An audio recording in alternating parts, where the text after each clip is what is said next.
안녕하십니까. 스페이스 솔루션의 유정입니다. 지금부터 여러분들이 작업해 놓으신 코어 모델링 파트 파일을 이용을 해서 풀 3D 작업을 시작해 보도록 하겠습니다. 우선 작업한 파트를 여셔서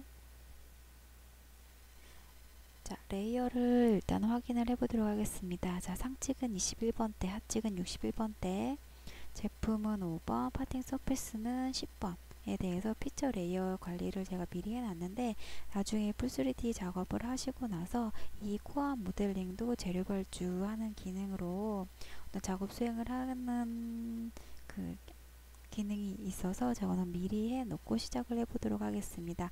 우선 팀몰드 디자인 툴바 안에 들어가 보시면은 첫 번째 단계로 업체 환경 설정을 해주셔야 돼요. 요 안에 내용에 보시면 제어판을 한번 들어가 보셔서 팀몰드 폴더 안에 들어가 보셔서 C3 몰드 안에 C 언더바 업체 폴더들이 있죠.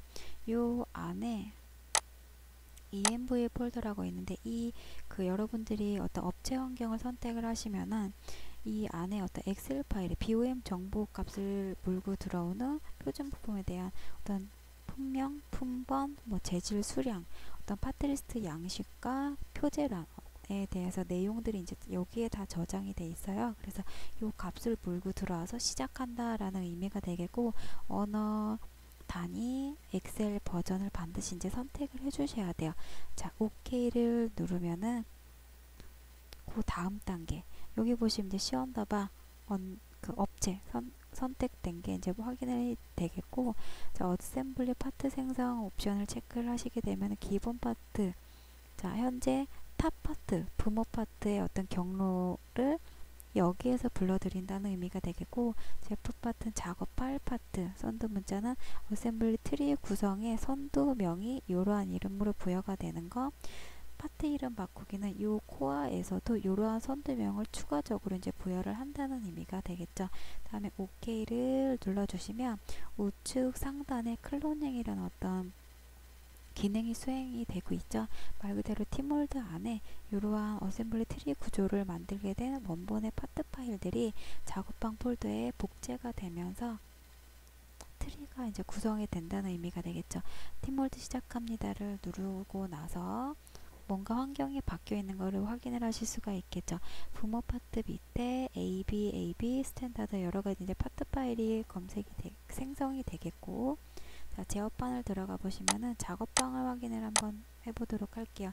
하나의 단품 파트에서 여러 개의 어셈블리 트리 구조, 컴포넌트들이 만들어진 것을 확인을 하실 수가 있겠죠. 일단은 생성을 하고 나서 저장을 한번 해볼게요. 반드시 하이 컴포넌트까지 저장을 하기 위해서는 세이브 올을 눌러주시고, 세이브가 됐어요.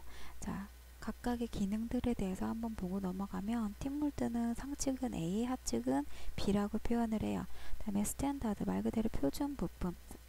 여러분들이 이제 표준 부품 삽입을 하게 되면은 요 밑으로 어떤 트리 구성이 만들어져요. 프로덕트는 현재 코어가 들어가 있죠. 선두명이 이제 바뀌어 있는 걸 확인을 하실 수가 있겠고, 슬라이드나 변형 코어를 삽입을 하게 되면 이 밑에 경로로 들어가는 거를 보실 수가 있겠죠. 워크블럭에서 워크피스라는 걸 이용을 해서 여러분들이 이제 코어 사이즈를 결정을 하고 각각 이제 표준 부품을 삽입을 하는데, 그 부품들에 대해서, 즉 예를 들어 어떤 원판과 코어 책을 볼 때라든지 쐐기 블럭 혹은 세트 냉각 같은 부품들이 제 위치, 이 사이즈에 맞게끔 설정이 돼서 올 수 있게끔 도와주는 어떤 컴포넌트가 요 워크피스라는 거예요. 그래서 그 다음 작업으로 이제 요 가상의 블럭 박스를 이용해서 사이즈를 이제 결정을 해주시는데, 앞에 거 두 개, 총 4가지의 어떤 방법이 있는데, 앞에 거 2개를 보시면 일단 얘는 포인트로, 얘는 어떤 절대값을 이용을 해서 사이즈 변경을 하실 수가 있어요. 앞에 거를 먼저 해보도록 하면은, 하측에 최고 낮은 높이값, 상측의 최고 낮은 높이값, 투포인트를 이제 지정을 해서 워크피스 사이즈를 확인을 하면 사이즈가 변경이 된 걸 이제 보실 수가 있겠죠. 그 다음에 요 두 번째 방법은, 포인트가 아니라 어떤 절대값을 여러분들이 이렇게 설정을 하셔가지고 바꾸실 수가 있는 기능. 다시 저는 원상복귀를 할게요. 120으로. 자, 앞에 거 얘는 포인트, 두 번째는 어떤 절대값으로. 근데 이번엔 요 세 번째, 네 번째 기능을 이제 보시게 되는데, 자, 예를 들어 제가 미리 이렇게 만들어 놓은 기능, 어떤 모델링이 있어요.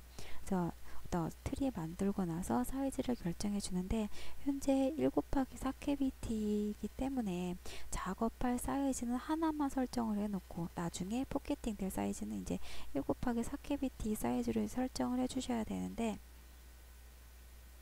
자, 작업할 사이즈는 한 개만 설정을 해놓고 부품 삽입을 하고 나서 나중에 그 삽입된 부품들 한꺼번에 선택해서 카피를 하면 되겠죠. 그래서 작업할 사이즈는 한 개고, 포켓팅 작업을 하기 위한 사이즈는 이렇게 4캐비티 사이즈를 선택을 해주셔서, 자, 워크피스를 제가 블랭크를 시켜보면은 아시겠죠? 그 작업할 사이즈, 포켓팅 될 사이즈가 틀릴 경우에, 즉 다캐비티 작업을 하실 경우에는 현재 작업할 사이즈, 포켓팅 될 사이즈를 틀리게 이제 세 번째 기능으로 이제 바꿔주시면 되겠죠. 이렇게 해서 팀홀드 시작부터 코어 사이즈 결정하는 방법에 대해서 알아봤습니다.